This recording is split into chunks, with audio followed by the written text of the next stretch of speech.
My first sleeper, though, is Browns quarterback Baker Mayfield. I don't know if he's big into surfing. I don't know if he's seen Point Break yet or not, but I do know that he faces the Texans this week, who have allowed the fifth most fantasy points to quarterbacks this season.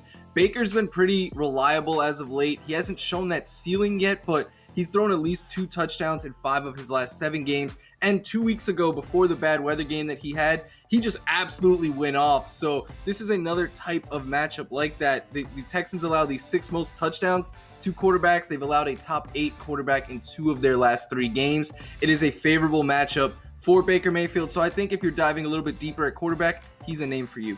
Yeah, I love that pick. He's got kind of a Bodie vibe to him, which makes sense to people who have seen that movie.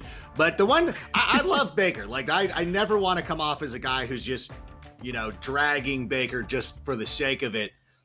I like him, but I just fear that they hand the ball off so much. That's been the only thing that has made me hesitate with him. But I think this matchup is so great that I think 250, a pair of touchdowns, I think that's a reasonable floor for him. So again, in any spot where I need to go stream a quarterback, he is certainly at the top of my list. Right, and speaking of handing off the ball for the Cleveland Browns, Kareem Hunt obviously is going to play, but also is Nick Chubb. There are reports that he is going to be back and healthy in Week 10, so maybe that will continue to affect the run game. However, I listened to your advice. I read your sleeper column, and I actually did pick up Baker Mayfield in another one of my leagues because I had a guy out on a bye, so we're listening to you. All right, hit me with your second favorite sleeper of the week. I hope Baker comes through for you, and I think that this next sleeper definitely will come through this week. It is Leonard Fournette going up against the Carolina Panthers, and we know that you can run on the Panthers, but they've also allowed the most receptions per game to running backs at 7 per game, and that's really big for Fournette because he has really taken over this job here as the pass-catching specialist in Tampa Bay.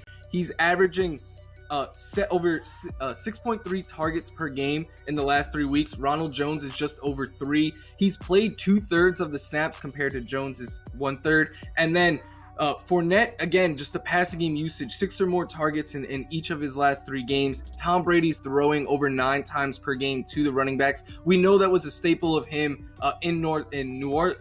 I said New Orleans almost with the Patriots. I don't know why I couldn't say New England there, but he's taken that with him to Tampa Bay, and it's only really helped Leonard Fournette. Yeah, it's crazy the range that Leonard Fournette has shown going back to last season when he had 70-plus receptions with the Jacksonville Jaguars. It's kind of like when you see the range that Keanu Reeves has as an actor, not only playing a FBI agent, but if you look over, I got a little Funko Pop of Duke Kaboom. He was the voice of Duke Kaboom, so my 5-year-old daughter actually really does love Keanu Reeves, but in a different role. And so I don't know what that means, but start Leonard Fournette, I think that was going to be my point. I'm just going to cut off the 10 minutes of filibuster talking about movies. All right, filibuster ended. No more movie chat. All right, Florio, hit me with your last guy. This one's spicy, but it's a guy that once he was added to the Tampa Bay Buccaneers, he was also added to over 90% of NFL.com leagues. Lots of people wanted to have shares of this guy. Tell him who it is. Yeah, sticking down in Tampa, not New Orleans or New England. It's Antonio Brown of the now Tampa Bay Bucks playing with Tom Brady down in Tampa Bay. And why I like him this week is the Panthers have allowed the second most catches of 20-plus air yards this year, so you could beat them deep down the field.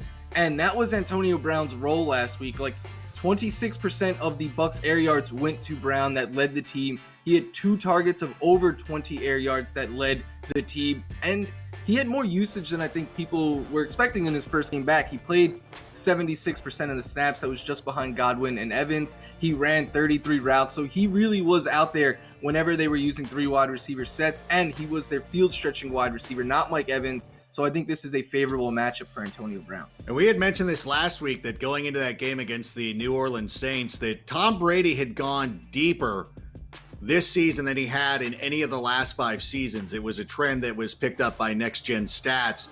So I anticipate that trend continues, and I think that they're going to heavily target Antonio Brown once again this week.